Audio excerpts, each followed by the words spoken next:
José Luis Ábalos, diputado desde la 9ª legislatura, muchas gracias por recibir a Demócrata.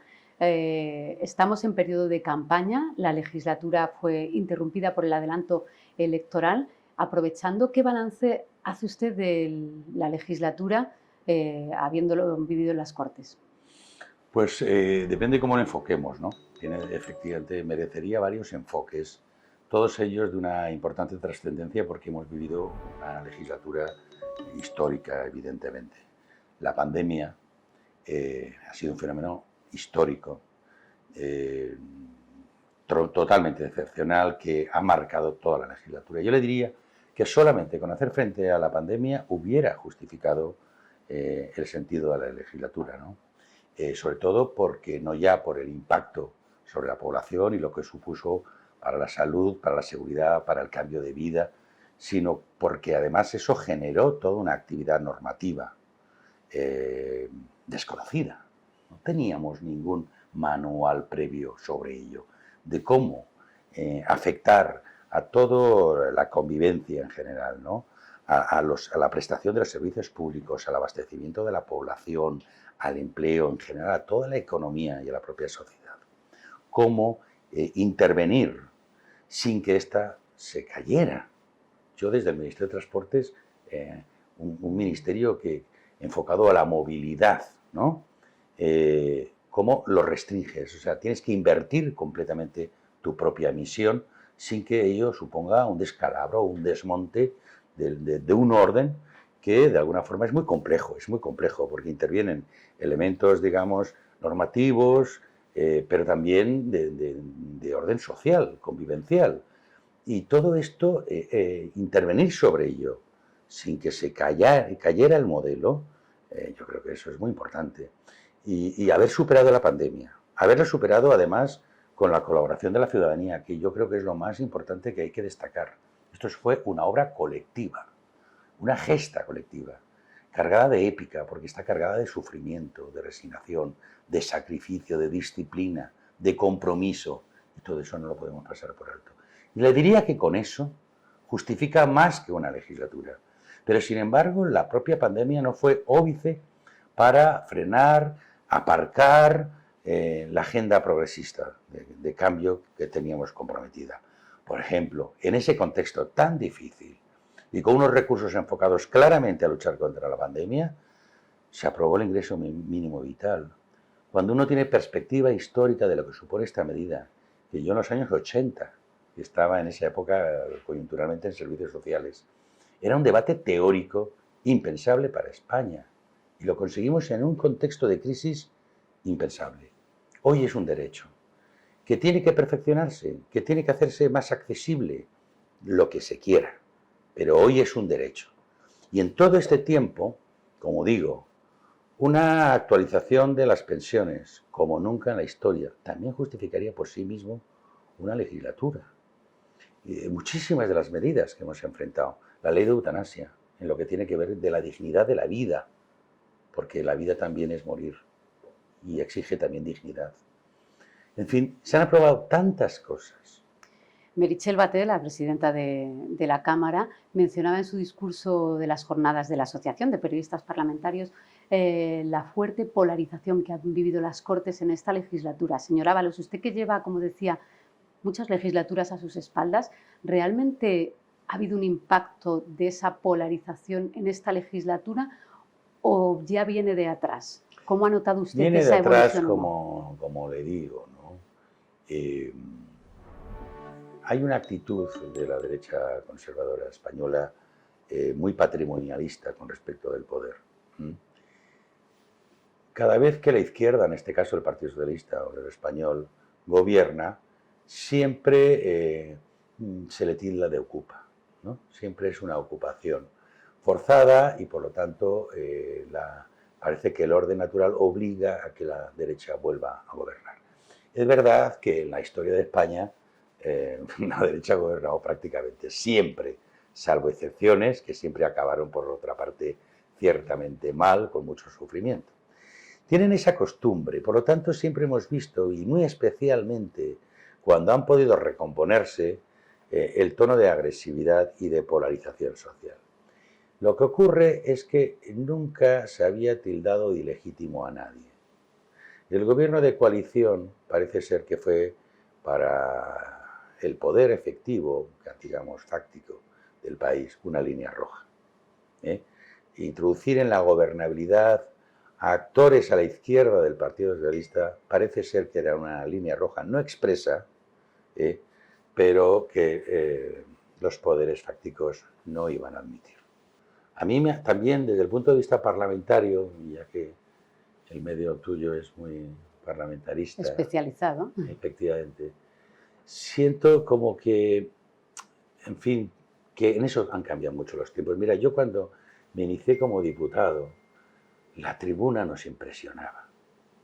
Es más, el poder dirigirnos desde ahí y pensar que eso iba a estar en el diario de sesiones, nos suponía un reto, un desafío, y hacíamos intervenciones cultivadas, trabajadas, con citas literarias, con citas de parlamentarios, en fin, pensando en que en ese diario de sesiones la gente lo iba a mirar, ¿no? Nos esmerábamos en hacer intervenciones brillantes, o por lo menos que merecieran la intención. Ahora no. En cualquier barra de bar se es más educado, incluso más riguroso. Se ha utilizado en esta legislatura para decir barbaridades. ¿Eso es algo que se les ha pegado a todos? No, yo diría que no todos. No todos. Yo he observado diputados, además, especialmente jóvenes en nuestras filas, que han intentado lucirse en la tribuna. ¿Entiendes? Pero he visto otras bronquistas tremendas, ¿no? Nunca he visto tantos insultos desde una tribuna, ni tanta miseria ni pobreza en los discursos parlamentarios. El Parlamento viene de parlamentar, de hablar, tantas veces se dice el templo de la palabra, pero no el del insulto. Y en eso sí que lo hemos visto. Y luego, pues muchísimo fariseísmo parlamentario, por supuesto, tratar de obstaculizar. Hay que recordar, por ejemplo, cuando el señor Casero se equivocó de voto y estos dijeron que era un error informático, una manipulación de la presidencia del Congreso, que había sido un golpe de Estado institucional, llegaron a decir. Y ahora está claro que el señor se equivocó, ¿no? Pero la deriva tan exagerada, tan radical, con qué facilidad se ponen en cuestión las instituciones del Estado, esto no lo habíamos vivido tan así. Se les han hecho dos críticas, incluso desde Esquerra Republicana, sobre la utilización del Real Decreto, sobre la ampliación sine die de las enmiendas en proposiciones, proyectos de ley que arrancan con la legislatura, pero que no concluyen, y sobre la sobreproducción legislativa. Son tres cuestiones bien distintas, son bien pero distintas, seguro que usted ha reflexionado sobre ellas. No tienen que ver necesariamente unas sobre otras. El Real Decreto siempre exige urgencia y excepcionalidad. Pues esto es lo que lo justifica. ¿Por qué ha habido tantos reales decretos? Hombre, porque hemos tenido una pandemia. Yo recuerdo, estando en el Ministerio, el Boletín Oficial del Estado llegó a tener 3 ediciones diarias. Estábamos actuando de urgencia, como he dicho antes, frente a un fenómeno que no teníamos conocimiento, ni de cómo encararlo, que teníamos que estar tomando decisiones permanentes. Yo, por ejemplo, en materia de transporte, oye, tenías que garantizar el transporte, porque eso era el abastecimiento, ¿no?, de alimentos, de medicinas, de elementos para la salud. Tenías que garantizar que el país siguiera funcionando.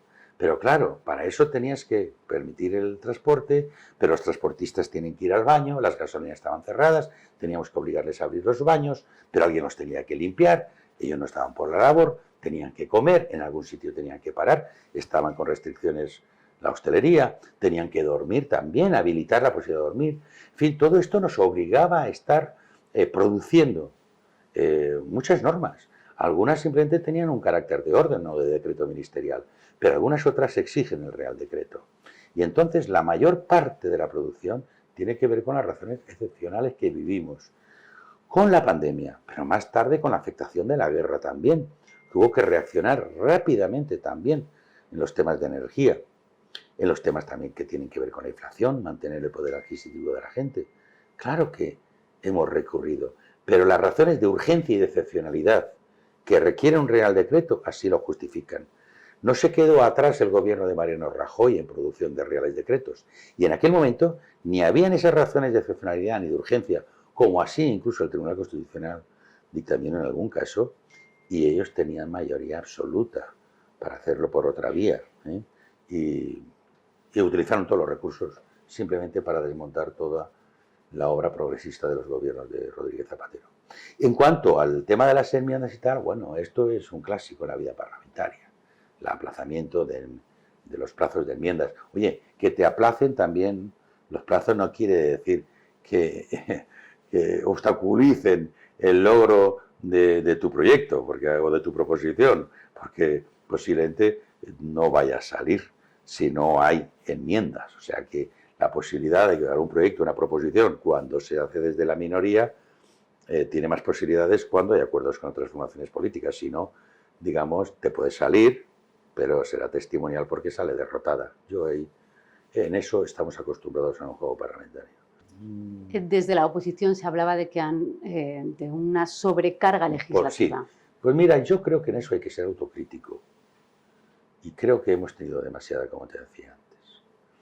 Es verdad que por una parte hemos tenido, como digo, la pandemia y la guerra de Ucrania y el propio volcán de La Palma, algún otro desastre que se nos ha cruzado por el camino también, que exige enfrentarlo.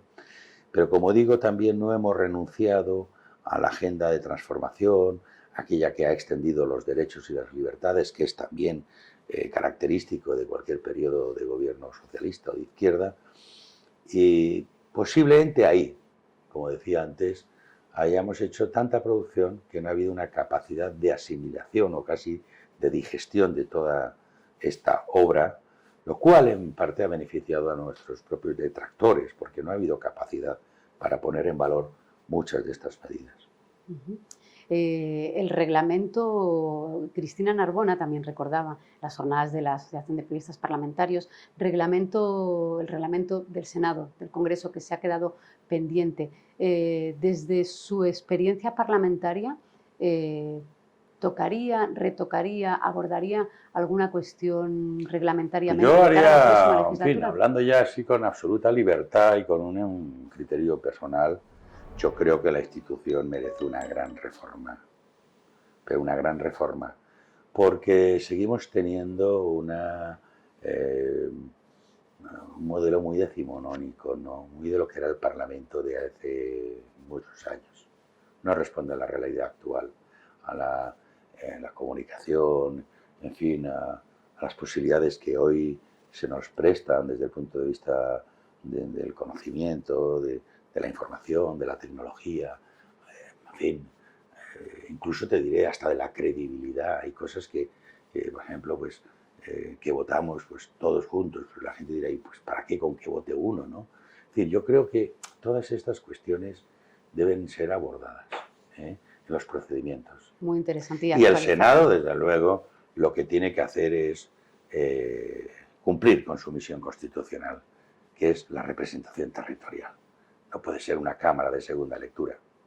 Siendo usted de Valencia, conociendo muy bien su comunidad y habiendo pasado tantos años en el Congreso, ¿cómo mejoraría la actividad del Senado? Pues centrando los temas y su propia estructura en torno no ya a las competencias que tienen las comunidades autónomas, sino a unos temas que están claramente ausentes. Por ejemplo, el tema de la corresponsabilidad, la colaboración, la cooperación y la lealtad de las comunidades autónomas. No lo vemos. Pero cuando un Estado es descentralizado, más allá de que cada uno tenga autonomía política, autonomía fiscal, la capacidad para desarrollar sus competencias, tienen también que formar parte del Estado. Hablamos de la transparencia y la necesidad de reforma, ¿no?, de actualización que necesitan las Cortes. La ley de lobbies, conocida popularmente, la hemos arrastrado otra legislatura más, que ha quedado pendiente, ha decaído y tendrá que abordarse en la siguiente legislatura. ¿Cómo cree usted, señor Ábalos, que debe ser esa futura ley de lobbies? Los grupos de interés, desde activistas, patronales, empresas, organizaciones, ¿cómo deben interlocutar con las Cortes y qué transparencia merece esa futura regulación? Bueno, yo creo que la transparencia tan dirigida hacia los políticos y tal, creo que tenemos que empezar a plantearla en muchos otros sectores que se ejerce claramente o se incide sobre el poder o que desarrollan niveles de poder. Es muy importante saber quién está detrás de cada actor, ¿no? que se maneja con una cierta capacidad de influir en el ámbito de lo político. Porque así podremos aclararnos todos también, ¿no? Hay un debate en torno a qué son actores políticos, ¿eh? Pero si nos damos cuenta hoy en día y con las posibilidades de comunicación que hay, pues los actores políticos no son solo los partidos políticos. Los que están generando opinión política e influencia sobre la opinión pública y la ciudadanía son muchos otros actores que a veces cuando los quieres incorporar se rebelan porque ellos no son partidos. Pero sin embargo hacen parte de la vida pública y la vida política del país. Por lo tanto, yo creo que es muy importante que cada vez sea más transparente también, e incluso la defensa de algunas formaciones políticas que parece que están al servicio, más bien, no tanto de quienes le votan, sino de quienes los mantienen o los amparan. En política yo siempre he dicho que es muy importante saber para quién trabajas, ¿sabes? ¿Qué intereses defiendes? Y aquí lo hemos visto claramente en estos debates en política energética o en el tema de los bancos, que la derecha siempre se pone de parte de los mismos, siempre. Hay que pensar a quién trabajan, ¿no? Al servicio de quiénes están. Decíamos que decayó la legislatura por el adelanto electoral. Sí, pero bueno, tampoco decayó tanto. Vamos a ver, nos hubiera costado, mira, nos íbamos a diciembre, ¿vale? Por lo tanto, hubiéramos tenido que dejar la actividad legislativa que en septiembre, en octubre, con un verano por medio, o sea que tampoco quieras que se ha interrumpido mucho. ¿Qué espera de la siguiente legislatura o qué le parecerían prioridades de aquí al arranque con el nuevo Mira, mi gobierno? prioridad ahora mismo, y como una persona que votó la Constitución, que me afilié en el año 76, que viví la transición, que la he defendido, ¿vale? No quiero volver para atrás. Y por concluir, señor Ábalos, después del 17 de agosto, constitución de las Cortes, será usted previsiblemente, seguramente, diputado de esta Cámara. ¿Dónde le gustaría estar en la siguiente legislatura? Pues mira, yo es que en el Congreso he estado desde el diputado al que no se le ve porque estaba detrás de una columna a pasar a la puerta del mar, ¿entiendes? He sido el último diputado de la Cámara, he pasado a ser portavoz de comisión, que te digo que es lo más bonito que hay, ser portavoz de comisión, a mi juicio. He pasado a la dirección del grupo parlamentario en varias ocasiones, he sido portavoz del grupo parlamentario y últimamente era presidente de la comisión. Quiero decir que he tenido muchísimas responsabilidades en el Congreso, me las conozco todas, he transitado todas, de la que mejor recuerdo tengo, como digo, la de portavoz, porque es un papel muy activo, de mucha lucha, y bueno, pero yo en el partido que ya llevo tantos años y más de 4 décadas, pues estoy siempre a disposición. Pues José Luis Ábalos, muchas gracias por su tiempo, muchas gracias por recibir a Demócrata. Gracias.